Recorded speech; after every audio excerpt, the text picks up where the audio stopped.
വീണ്ടും പാകിസ്ഥാനും താലിബാനും തമ്മിൽ ഒരു വമ്പൻ പോരാട്ടം തുടങ്ങിയിരിക്കുന്നുവെന്ന റിപ്പോർട്ടുകൾ ഇപ്പോൾ പുറത്തുവരുന്നു. പാകിസ്ഥാൻ ഒരു വലിയ വ്യോമാക്രമണം ഇപ്പോൾ അഫ്ഗാനിസ്ഥാൻ ബോർഡറിൽ നടത്തിയിരിക്കുന്നുവെന്നാണ് അറിയാൻ സാധിക്കുന്നത്. അഫ്ഗാനിസ്ഥാൻ ബോർഡറായിട്ടുള്ള ചമാനിലാണ് ഇപ്പോൾ ഈ വ്യോമാക്രമണം ഉണ്ടായിരിക്കുന്നത് എന്ന റിപ്പോർട്ടുകൾ പുറത്തുവരുന്നു. അഫ്ഗാനിസ്ഥാൻ പാകിസ്ഥാൻ ബോർഡറാണിതെന്നാണ് മനസ്സിലാക്കാൻ സാധിക്കുന്നത്. സ്പിൻ ബോൾഡാക്ക് എന്ന് പറയുന്ന സ്ഥലത്തെ ചമാൻ എന്ന് പറയുന്ന പ്രദേശത്താണ് ഈ വ്യോമാക്രമണം ഉണ്ടായിരിക്കുന്നത്.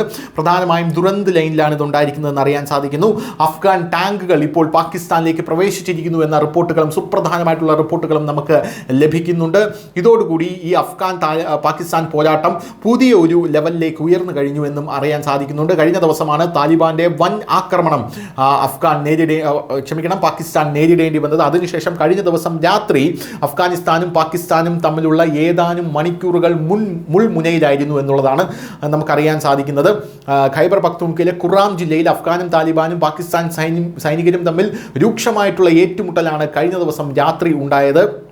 അഫ്ഗാൻ താലിബാനും ഫിറ്റ്ന അൽ ഖ്വാരിസും ഒരു പ്രകോപനവുമില്ലാതെ വെടിയുതിർത്തതായിട്ടാണ് പാകിസ്ഥാൻ അവകാശപ്പെടുന്നത്. ഇതിന് മറുപടിയായി പാകിസ്ഥാൻ സൈന്യം ശക്തമായിട്ടുള്ള നടപടി സ്വീകരിച്ചു.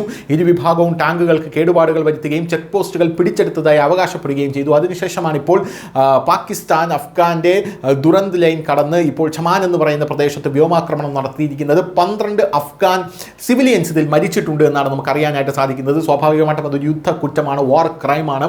അങ്ങനെ ചെയ്യാൻ പാടില്ല. ഇപ്പോൾ അഫ്ഗാൻ സിവിലിയൻസിനെ കൊന്നതുകൊണ്ട് തന്നെ അഫ്ഗാന്റെ പ്രതികരണം ഇതിൽ എങ്ങനെയായിരിക്കുമെന്ന് ജാഗ്രതയോടെ ഇരിക്കുകയാണ് പാകിസ്ഥാൻ അടക്കമുള്ള രാജ്യങ്ങൾ. അഫ്ഗാനിസ്ഥാന്റെ മന്ത്രിയായിട്ടുള്ള മുത്താഖി ഇന്ത്യൻ മണ്ണിൽ നിന്ന് പാകിസ്ഥാന് മുന്നറിയിപ്പ് കൊടുത്തത് അഫ്ഗാനിസ്ഥാന്റെ ക്ഷമയെ പരീക്ഷിക്കരുത്, അങ്ങനെ പരീക്ഷിച്ചു കഴിഞ്ഞാൽ പാകിസ്ഥാൻ താങ്ങില്ല, സംശയമുണ്ടെങ്കിൽ നിങ്ങൾക്ക് അമേരിക്കയോടോ നാറ്റോയോടോ ചൈനയോടോ ചോദിക്കാമെന്നാണ് അഫ്ഗാൻ കൃത്യമായി പാകിസ്ഥാന് മുന്നറിയിപ്പ് കൊടുത്തത്. അതിനുശേഷമാണ് ഇത്തരത്തിലുള്ള വലിയ സംഘർഷത്തിലേക്ക് ഇവർ പോകുന്നത്. News desk news India Malayalam.